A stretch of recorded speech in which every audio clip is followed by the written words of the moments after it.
Hi, this is John Reed of JohnERP.com. It's kind of late in the day over at John ERP World Headquarters, and I still have a white paper I need to finish, so I thought I'd take a little break and do a couple of videos. My hair seems to be behaving a little bit anyway, so I went without the cap tonight. But anyhow, I want to talk to you tonight about email management, because recently I tweeted that I finally taking control of my email, and this led to actually a fair amount of discussion and interest. So I want to talk to you a little bit about how I did that, because evidently it's a pretty common problem, and this is probably going to take more than one video because it's a little bit complicated to sort through, and I want to start by kind of telling you the story.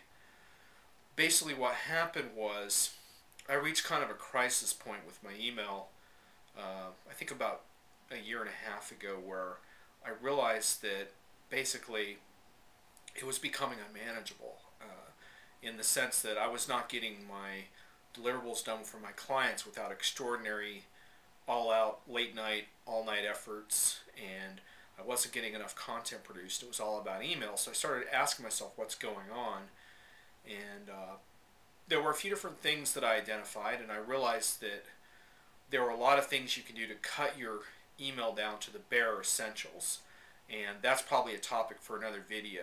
So let's just assume for the sake of this video that you've already kind of done that, and the only things you're dealing with in your inbox are generally the kind of one-on-one correspondence that there really is no substitute for other than email. More complex issues, resolving conflicts, dealing with problem personalities, dealing with negotiations that can't be done over the phone, those kinds of things, they're still in your inbox. And I realized even after I pared email down to the essentials, it was still way too much. But then I identified a principle of email management that became very important. And that principle is that email mutates and email creates more email. And I realized by checking email all the time, I'm creating more email for myself, because many times you have routine email interactions that are not time sensitive. They need to be resolved in the next week or 2 weeks. But if you start responding, you're basically accelerating those transactions. And so you're going to get 10 emails instead of 2 because you sent out 5 responses. So now you're having this back and forth that goes on all day. It could have been spread out over a much longer period of time.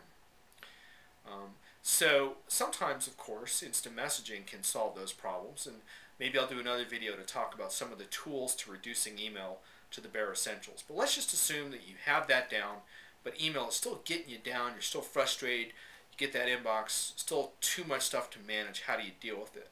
Well, I don't think there is any one way of doing it, but my thought process was, why am I allowing people to think that email is a real-time means of reaching me?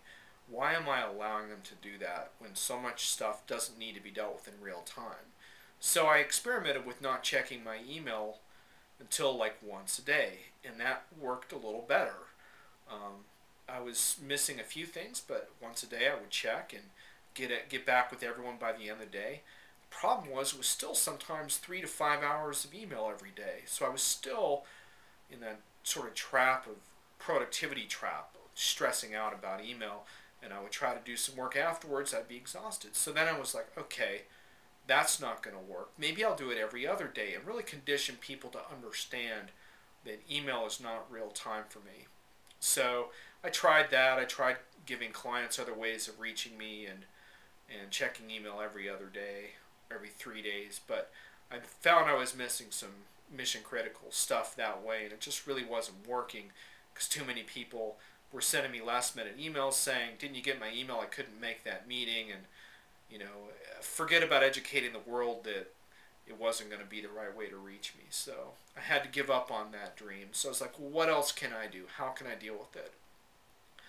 And here's where the breakthrough came for me, and the breakthrough in my view has to do with Gmail. Now, there may be other web-based email systems that allow these same features, but what I like about Gmail is, first of all, it has a lot of corporate credibility. Like, if you email someone from Yahoo and you're in a serious business context, Yahoo's like, oh, who is this guy?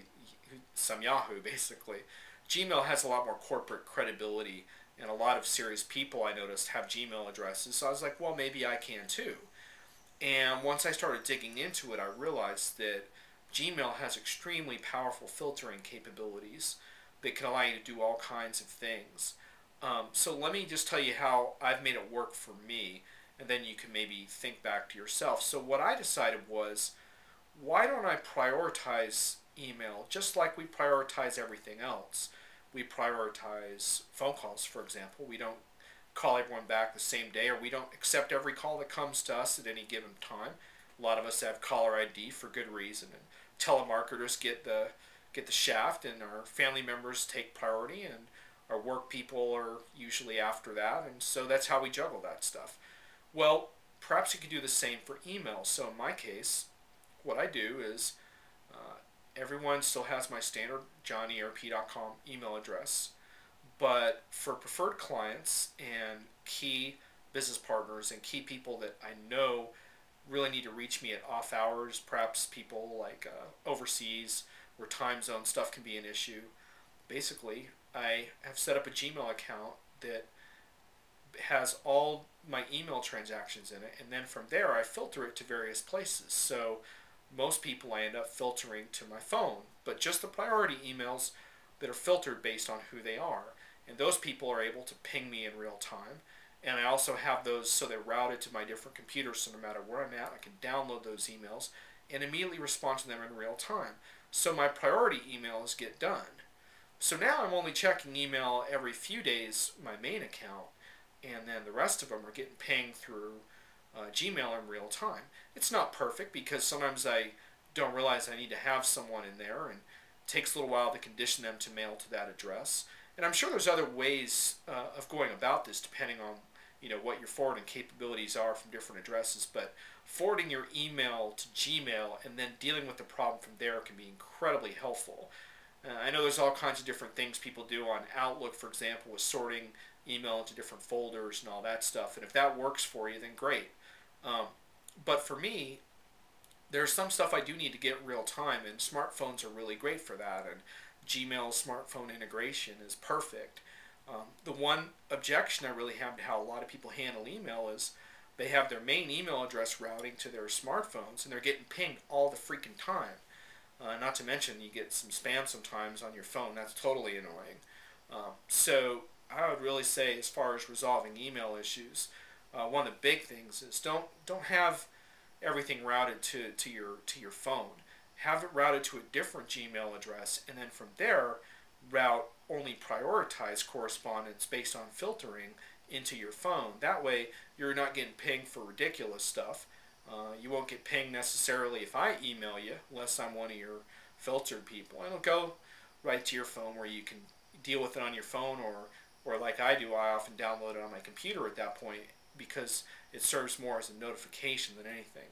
So that's the way that I've been able to do it, where now my clients get instantaneous response when they need it, and then everything else, it can wait until I have the chance. And I have to tell you that my sanity has returned. I'm getting more work done.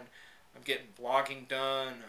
I'm getting deliverables done on time, and my spirits are just better. I don't feel as discouraged by this constant hounding, the oppressiveness of the inbox. And a lot of that I brought on myself by just checking it too much, checking it obsessively, and it feels good to just let it go and come up with a better system, a better approach. Now, I won't lie to you.